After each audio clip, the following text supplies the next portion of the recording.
कश्मीरी पंडित विस्थापित पिछले 35 सालों से विस्थापन का दर्द दंश झेल रहे हैं। वहीं उन सबके बीच एक अपहरण, गैंगरेप और मर्डर की एक कहानी एक बार फिर सबके सामने आ रही है। और ये पुराना केस सरला भट्ट का है, जो कश्मीरी पंडित नर्स थी, जो शेर Kashmir institute of medical sciences में काम करती थी। और आज से 35 साल पहले जब कश्मीरी पंडितों को घर छोड़ने पर मजबूर किया गया, उनको डराया गया, धमकाया गया, और वही सरला भट्ट, जिसका 14 अप्रैल 1990 को अपहरण किया जाता है और 19 अप्रैल 1990 को उसके साथ सामूहिक दुष्कर्म और उसके बाद 4 गोलियां मारकर उसकी हत्या की जाती है और उसका शव डाउनटाउन में मिलता है। यह केस एक बार फिर खुलता हुआ नजर आ रहा है और इसको लेकर जेल में बंद यासीन मलिक और 7 कमांडरों की मुश्किलें बढ़ती नजर आ रही हैं। आपको बताते चले कि यह समय तब था जब मस्जिदों पर लगातार कश्मीरी पंडितों को घाटी छोड़ने पर विवश किया गया, डराया गया, धमकाया गया, और जब वो भागे नहीं तो चुनिंदा कश्मीरी पंडितों को निशाना बनाया गया, उनकी निर्मम हत्या की गई। जेकेएलएफ उस समय सक्रिय संगठन कश्मीर में था।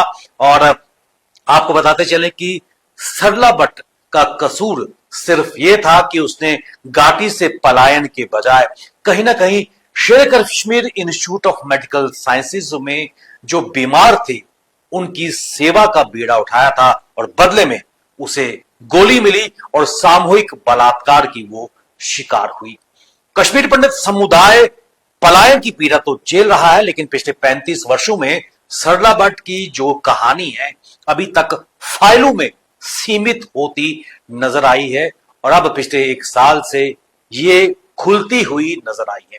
आपको बताते चलें कि पिछले वर्ष जम्मू कश्मीर के उपराज्यपाल मनोज सिन्हा ने कहा कि आतंकी हिंसा में जो मारे गए लोग हैं उनकी फाइल्स या जिनके खिलाफ एफआईआर लगी हैं, लेकिन वो केसेस अपने मुकाम तक नहीं पहुंचे, उनकी दोबारा जांच होगी। और यही कारण है कि स्टेट इन्वेस्टिगेशन एजेंसी यानी कि एसआईए की तरफ से कल न केवल यासीन मलिक के घर बल्कि 7 जेकेएलएफ के कमांडरों के घर पे छापे मारे गए, महत्वपूर्ण दस्तावेजों की बरामदगी की गई।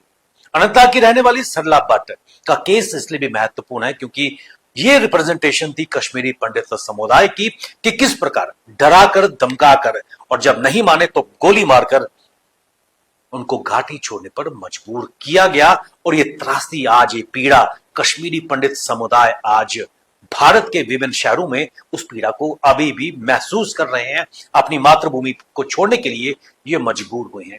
आपको बताते चले कि सरला भट्ट को, और उस वक्त खासकर शेर Kashmir institute of medical sciences की अगर बात करें तो घाटी में उस वक्त आतंकवाद पनपता हुआ नजर आया था, और शेर Kashmir institute of medical sciences में कहीं ना कहीं जेकेएलएफ की प्रेजेंस नजर आ रही थी। और वहां पर एक डॉक्टर अहद गुरु थे जिन्होंने सरला भट्ट को घाटी छोड़ने के लिए कहा, डराया, धमकाया, लेकिन जब सरला भट्ट नहीं मानी। और आपको बताते चले कि ये डॉक्टर अहद गुरु वही थे जिनके रिलेटिव अफजल गुरु थे संसद पर हमले के दोषी, और तब इन्होंने जम्मू कश्मीर लिबरेशन फ्रंट के कमांडर से को बताया। और 14 अप्रैल 1990 वो काला दिन, वो सियाह दिन जम्मू कश्मीर और खासकर कश्मीर के इतिहास में, जब एक महिला को, एक कश्मीरी पंडित महिला का ना केवल अपहरण किया गया, और उसके कुछ दिनों के बाद डाउनटाउन में 19 अप्रैल को सरला भट्ट की गोलियों से बुनी हुई लाश मिली। 4 गोलियां सरला भट्ट को मारी गई थी, और जब जांच की गई तो इसका सामूहिक बलात्कार यानी कि दुष्कर्म भी हुआ था। ऐसी घिनौनी हत्या, ऐसी घिनौनी वारदात कश्मीरियत की बात करने वाले लोग करते हैं, और क्या वो कश्मीर के ही अवाम थे जिन्होंने सरला भट्ट के साथ ऐसी सामूहिक दुष्कर्म किया? और यही यासीन मलिक इस वक्त जेल की सलाखों के पीछे छूटने के लिए कसफसाता हुआ नजर आ रहा है।